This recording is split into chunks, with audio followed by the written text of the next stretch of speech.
Well, I think it had always been a personal goal. I had run track and cross country throughout high school and college, but this was something I had never really taken on before, but always had wanted to. My wife was pregnant actually as well with our first child. We had a son that was going to be born in about 6 months. So I knew once the family got started, things were going to get busier and I may not have time to train for it in the future. So this was my last chance, I think, to give it a chance or give it a whirl before he was born. And I think most of all, I felt excited and inspired about being a part of something, an event that was so much bigger than myself.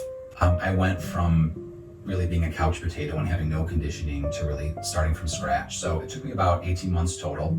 I gradually worked myself up to weekly mileage of about 50 miles a week. I think that's probably what helped me the most. I did just enough training to run the marathon in less than 4 hours. But I think what helped me the most was having one long run per week. I worked my one long run per week up to about 20 miles, and I did that 20 miler, I think 2 or 3 weeks before the marathon. Interestingly, I didn't really find out about the heat until afterwards. I think as the marathon unfolded, I was noticing more panic, more ambulances, more commotion.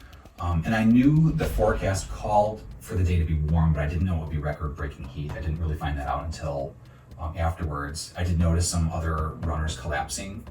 Medical staff and EMS staff were increasing in number, but I technically didn't find out about the actual record-breaking heat until the marathon was actually finished. Generally speaking, I think in the beginning I felt inspired, and I think the sign I had put on the front of my shirt that said "Go Alex" was one of the best ideas I think I probably had, because I had spectators, hundreds and hundreds of people that I didn't even know, not just shouting "Go Alex" at me, but sometimes would look right at me and point at me and say, "Go Alex, you got this." And I didn't have that energy to talk or thank them, but I sometimes would point at them. That really helped me because they were cheering me on like every foot of the way, and it was really inspiring.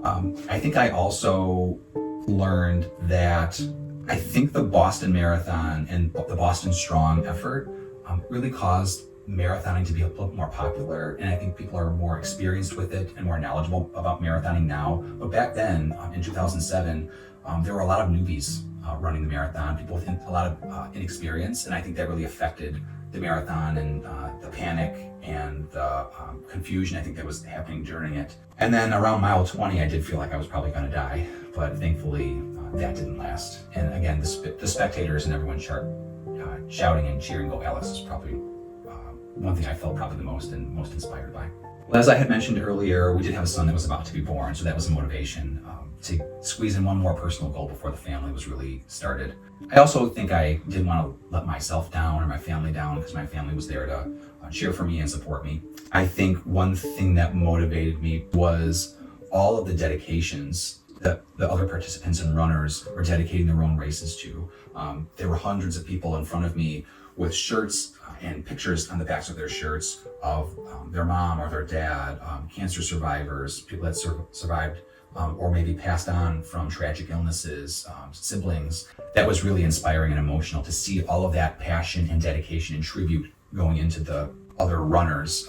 Very inspiring. And I feel like towards the end, all the police and law enforcement that were in the streets trying to get people to stop and tell me that the race was canceled. And I was even more motivated to evade the police and get out of their way to try and get to the finish line, because if they were going to try to tell me to stop, I was going to be even more motivated to finish. One of the things that were probably most impactful was the fact that the marathon ran out of water.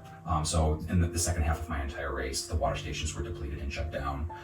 But that made me even more proud that the marathon quit, but I didn't. I over-prepared, and I put so much emphasis in my training and preparation that I think I ended up being really ready for anything. I was ready for the record-breaking heat. But I think perhaps one thing I learned the most was to stay calm. There was a lot of panic.